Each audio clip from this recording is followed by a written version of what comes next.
আসসালামু আলাইকুম প্রিয় চাকরি প্রার্থী ভাই ও বোনেরা, আজকে আপনাদের জন্য আরো একটি নতুন ভিডিও নিয়ে হাজির হলাম। আর এই ভিডিওতে আমরা আজকে আলোচনা করব দিশা এনজিও একটা নতুন নিয়োগ বিজ্ঞপ্তি প্রকাশ করেছে। আমরা সেই নিয়োগ বিজ্ঞপ্তি নিয়ে আজকে বিস্তারিতভাবে আলোচনা করার চেষ্টা করব। তো আপনারা ধৈর্য সহকারে সম্পূর্ণ ভিডিওটা দেখলে আশা করি অবশ্যই উপকৃত হবেন। আর সম্পূর্ণ ভিডিওটা না দেখলে কিন্তু আপনারা অনেক কিছু মিস করবেন, তো চেষ্টা করবেন সম্পূর্ণটা দেখার।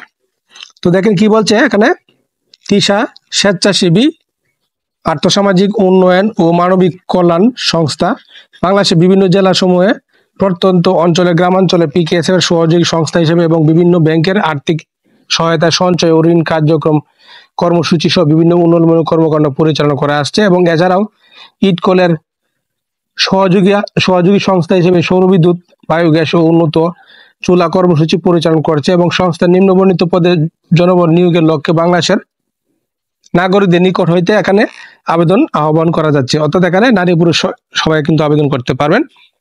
এখানে টোটালি আপনারা দেখেন 5টি পদে লোক টিবে, 5টি পদে প্রায় 155 জন তারা লোক নিয়োগ করবে।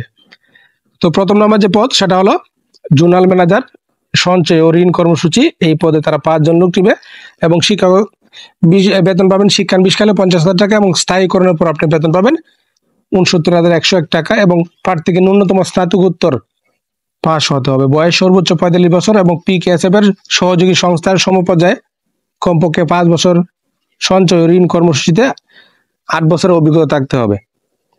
2 নম্বরে যে পদ এরিয়া ম্যানেজার সঞ্চয় ও ঋণ কর্মসূচি, এখানে 10 জন লোক নিবে এই পদে এবং শিক্ষানবিশ কালে 40,000 টাকা এবং স্থায়ীকরণের উপর আপনি 59,245 টাকা বেতন পাবেন এবং প্রার্থীকে স্নাতকোত্তর পাস হতে হবে, বয়স সর্বোচ্চ 40 বছর এবং পিকেএসএফ এর সহযোগী সংস্থা সমপর্যায়ে কমপক্ষে 3 বছর সহ সঞ্চয় ও ঋণ কর্মসূচিতে 5 বছরের বাস্তব অভিজ্ঞতা থাকতে হবে। 3 নম্বরে যে পদ ব্রাঞ্চ ম্যানেজার সঞ্চয় ও ঋণ কর্মসূচি, এখানে 20 জন লোক টিবে এবং এই পদে আপনি শিক্ষানবিশ কালে 30,000 টাকা বেতন পাবেন এবং স্থায়ীকরণ করা হলে আপনি 44,643 টাকা বেতন পাবেন। প্রার্থীকে ন্যূনতম স্নাতক পাস হতে হবে, বয়স সর্বোচ্চ 35 বছর পর্যন্ত এবং পিকেএসএফ এর সহযোগী সংস্থায় সমপর্যায়ে কমপক্ষে 2 বছরের অভিজ্ঞতা সহ সঞ্চয় ঋণ কর্মসূচিতে 5 বছরের বাস্তব অভিজ্ঞতা আপনার প্রয়োজন হবে। এবং 4 নম্বরের যে পদ সহকারী ব্রাঞ্চ ম্যানেজার, এখানে 20 জন লোক টিবে শিক্ষানবিশ কালে আপনি 26,000 বেতন পাবেন এবং স্থায়ীকরণের পর আপনি 39,855 টাকা বেতন পাবেন এবং প্রার্থীকে ন্যূনতম স্নাতক পাস হলে কিন্তু আপনি সহকারী ব্রাঞ্চ ম্যানেজার পদে কিন্তু আপনি আবেদন করতে পারবেন। এবং এই পদে আপনার বয়স সর্বোচ্চ 35 বছর পর্যন্ত এবং পিকেএসএফ এর সহযোগী সংস্থায় সমপর্যায়ে কমপক্ষে 2 বছরের অভিজ্ঞতা সহ ঋণ ও সঞ্চয় কর্মসূচিতে আপনাকে 3 বছরের বাস্তব অভিজ্ঞতা থাকতে হবে। 5 নম্বরে যে পদ লোন অফিসার পদে আপনি 100 জন লোক নিবে, শিক্ষানবিশ কালে আপনি 18,000 টাকা বেতন পাবেন এবং স্থায়ীকরণের পর আপনি পাবেন 27,875 টাকা এবং আপনাকে ন্যূনতম স্নাতক পাস হতে হবে, বয়স সর্বোচ্চ 35 বছর এবং যারা অভিজ্ঞ তাদেরকে এখানে অগ্রাধিকার প্রদান করা হবে।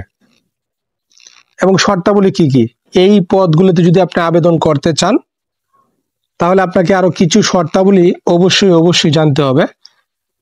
তো শর্তাবলীর মধ্যে প্রথমে কি বলছে দেখেন, 6 মাস শিক্ষানবিশ কাল শেষে সংস্থার নির্ধারিত বেতন কাঠামোভুক্ত হওয়ার পর বছরে 2টি উৎসব ভাতা, বৈশাখী ভাতা, বাৎসরিক ইনক্রিমেন্ট, কর্মী কল্যাণ তহবিল সুবিধা, contributory provident fund, gratuity, group insurance প্রাপ্য হবেন।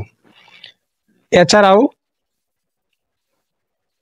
যোগদানের সময় থেকে যাতায়াত ভাতা, মোবাইল বিল, জ্বালানি বিল, উৎসাহ ভাতা, পারফরমেন্স বোনাস, আবাসন সংস্থার অন্যান্য সুযোগ সুবিধা আপনার প্রাপ্য হবেন এবং সকল প্রার্থীকে মাঠ পর্যায়ে অবস্থান করতে হবে।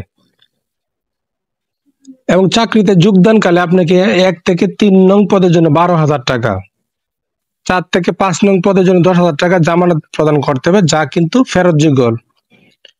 এবং এছাড়াও এসএসসি পাশের মূল সনদপত্র অফিসে জমা প্রদান করতে হবে। এই বিষয়টা আপনারা ভালোভাবে বুঝে নেবেন। এসএসসি সনদপত্র, মূল সনদপত্র অবশ্যই জমা প্রদান করতে হবে এবং প্রয়োজনে সামরিক হস্তান্তর যোগ্য। আগ্রহী প্রার্থীগণকে স্বহস্তে লিখিত পূর্ণ জীবন বৃত্তান্ত সহ আবেদনপত্র, শিক্ষাগত যোগ্যতা সনদপত্রের সত্যায়িত অনুলিপি, জাতীয় পরিচয়পত্রের অনুলিপি, নাগরিকত্ব সনদপত্র 4 কপি, পাসপোর্ট সাইজের রঙিন ছবি, সংশ্লিষ্ট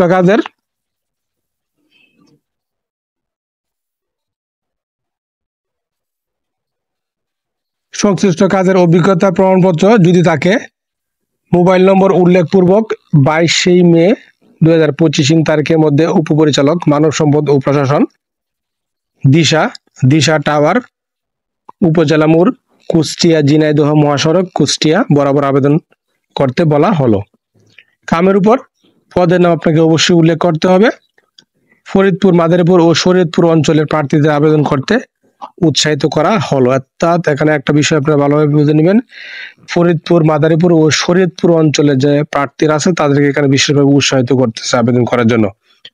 উল্লেখ্য, অধিকতর যোগ্যতা সম্পন্ন প্রার্থীদের ক্ষেত্রে শিক্ষাগত যোগ্যতা শিথিলযোগ্য এবং বেতন ভাতা আলোচনা সাপেক্ষে তাদের ক্ষেত্রে নির্ধারণ করা হবে।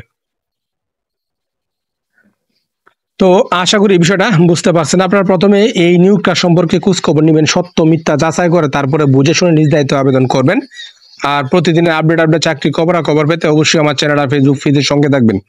ধন্যবাদ সবাইকে এতক্ষণ সাথে থাকার জন্য।